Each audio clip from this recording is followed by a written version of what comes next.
এই দেশ সুফিবাদের হাতে নাই, জঙ্গিবাদের হাতে চলে যাচ্ছে। উনি এমন একজন ব্যক্তি, যে কোনো সরকারের আমলেই উনি সমস্ত খর, দেশের যে খরগুলো উনি সব কিছু আদায় করেছেন। যারা ইসলামের নামে ভণ্ডামি করে,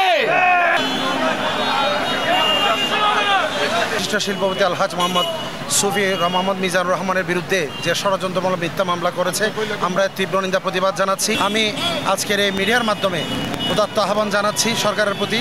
আলহাজ মোহাম্মদ সুফি মিজানুর রহমান উনি একজন ন্যায়বান, নীতিবান একজন মানুষ।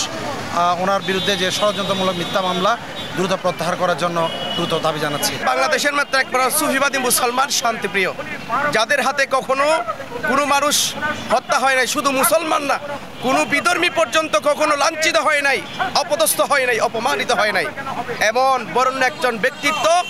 তাদের মধ্যে অন্যতম একজন ব্যক্তিত্ব, পুরো বাংলাদেশের একটা সম্পদ, আলহাজ সুফি মোহাম্মদ মিজানুর রহমান। ওনার বিরুদ্ধে মামলা দিয়ে বুঝিয়ে দিয়েছে এই দেশ জঙ্গিবাদের হাতে চলে যাচ্ছে। এই দেশ সুফিবাদের হাতে নাই, জঙ্গিবাদের হাতে চলে যাচ্ছে। আমরা সুফিবাদী মুসলমান, সুন্নি মুসলমান থাকতে তা কখনো হতে দিব না। বাংলাদেশের স্বর্ণপদকপ্রাপ্ত সফল একজন শিল্পপতি এবং শিল্প গ্রুপের উনি চেয়ারম্যান।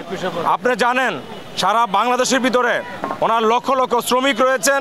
ওনার যে সারা বাংলাদেশের ভিতরে ৬৪টা জেলায় উনি বিজনেসে আইকন, অনেক যুবকদের উনি আইকন।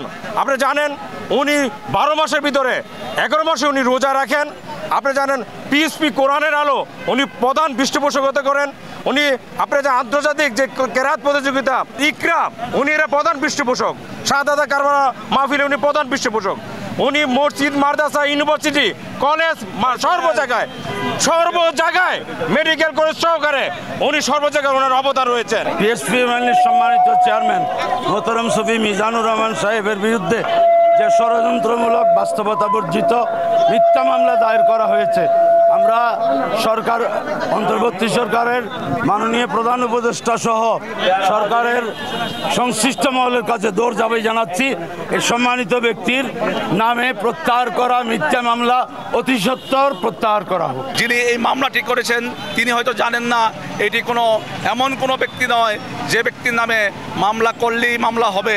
যে ব্যক্তির মামলার কথা শুনে একজন ভিক্ষুক থেকে শুরু করে, অসহায় মানুষ থেকে শুরু করে, রিক্সা চালক থেকে শুরু করে, ভ্যান চালক থেকে শুরু করে সর্বশ্রেণীর লোকজন রাস্তায় এসে নামবে, সে হয়তো বুঝতে পারেনি। তাই আমি এই সরকারের নিকট বিনীতভাবে আহ্বান জানাবো, আপনারা যথা উপযুক্ত সঠিক তদন্তের মাধ্যমে সুফি মিজানুর রহমান সাহেবের বিরুদ্ধে যে মামলা, সেই মামলাটি প্রত্যাহার করার ব্যবস্থা করবেন।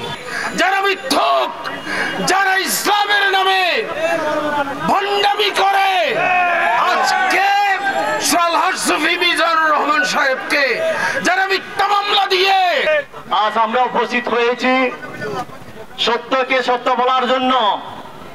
আমরা ছিলাম, থাকবো ইনশাআল্লাহ। আজ দুঃখের সাথে বলতে হচ্ছে সুফি মিজানুর রহমান সাহেবের মতো একজন সুফি মানুষের বিরুদ্ধে মিথ্যা মামলা দিয়ে হয়রানি করা হচ্ছে। আমি ইসাপুরী দরবার শরীফের পক্ষ থেকে তীব্র নিন্দা প্রতিবাদ জানাচ্ছি। উনি এমন একজন ব্যক্তি, যে কোনো সরকারের আমলেই উনি সমস্ত খর, দেশের যে খরগুলো উনি সব কিছু আদায় করেছেন। সেজন্য রাষ্ট্রপক্ষ ওনাকে পদক দিয়েছেন, সম্মান করেছেন যে ওনার আর কোনো খর বাকি নেই। এমন একজন ব্যক্তি হচ্ছেন আলহাজ সুফি মিজানুর রহমান। সুতরাং ওনার বিরুদ্ধে যে মামলাটি দেওয়া হয়েছে এটা সম্পূর্ণ একটা মিথ্যা, একটা বানোয়াট। ওনাকে হয়রানি করবার জন্য একজন গুণীজনকে আমরা এভাবে হয়রানি করা, এটা কখনো ভালো মানুষের কখনো এটা কাম্য হতে পারে না।